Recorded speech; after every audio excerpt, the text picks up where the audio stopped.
Ніхто не буде поїти водою військові бази. Виробництво мілітаризованого Криму. У Криму запасів питної води для мирного населення достатньо. Ну, вот вы допускаете такой вариант поставки воды на территорию оккупированного полуострова в случае, если гуманитарную катастрофу там подтвердят в Красном Кресте или в Организации Объединенных Наций? Ну, питання насправді дуже складне. Справді дуже часто лунають відповідні заяви, але насправді глобально позиція української держави з цього питання залишається незмінною. І, чесно кажучи, я особливо в можливості постачання цієї самої води в Крим найближчим часом не вірю. Але чому робляться відповідні заяви? Ми чули їх дуже багато про можливість постачання води в Крим. Ну, ми не повинні налаштовувати проти себе мешканців Криму, тому що ми знаємо, що Росія, вона методично використовує пропагандистську тезу.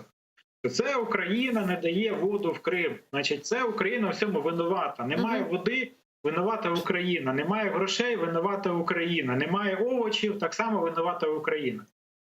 Україна повинна демонструвати, що вона вважає Крим своєю територією.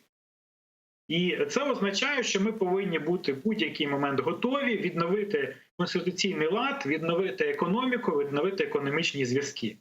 Інакше ці всі заяви – це пусті декларації. Ну, але з іншого боку, уявити собі, що справді Росія дасть можливість визнати в Криму стан відповідної гуманітарної катастрофи, ну давайте відверто, я в це не вірю. Тому що це буде пропагандистський крах путінського режиму. Тому що вони поставили собі за мету показати, як все прекрасно в Криму після окупації. І вони ніколи не визнають, навіть якщо там справді буде катастрофа, вони ніколи цього не визнають, не будуть давати можливості. Це буде такий король голий вже. Так, вони не будуть допускати спостерігачів, не будуть дозволяти це все фіксувати. Ну тому що це ж пряме продовження відповідних традицій радянського режиму, коли всі екологічні катастрофи приховувалися, робилося вигляд, що нічого не відбулося і тому подібне. Ну а вопрос же дефицита воды каким-то образом решать нужно. Мы же все видим, насколько сейчас критическая ситуация с наполняемостью водохранилищ. Вот те меры, которые сегодня предпринимают оккупационные власти, они же неадекватные. Где-то заканчивается вода, перебрасывают воду с другого водохранилища, и вода заканчивается и там. И люди, которые там, к которым поступала вода из того водохранилища, тоже остаются без воды в итоге. Ну, знову ж таки, описувати дії російської влади в категоріях адекватності, мабуть, не доводиться. І це стосується не лише Криму, це стосується всієї території, над якою вони здійснюють свою юрисдикцію.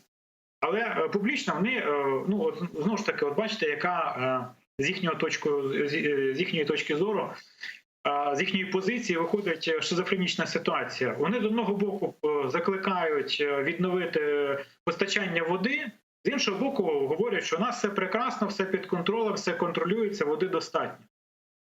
І оці дві прямо протилежні позиції, вони постійно лунають з боку официальных представников оккупационной администрации. Ну, там реальная дискоммуникация, потому что оккупационные власти говорят об одном, а в Кремле говорят совершенно о другом. Вы, наверное, недавно слышали пресс-конференцию Путина, на которой он говорил, что проблем с пресной водой для местных жителей полуострова нет. А вот оккупационный глава Крыма Сергей Аксенов говорит противоположные вещи, диаметрально противоположные. Он говорит, что запасов воды на территории полуострова нет и нужно строить опреснительные установки.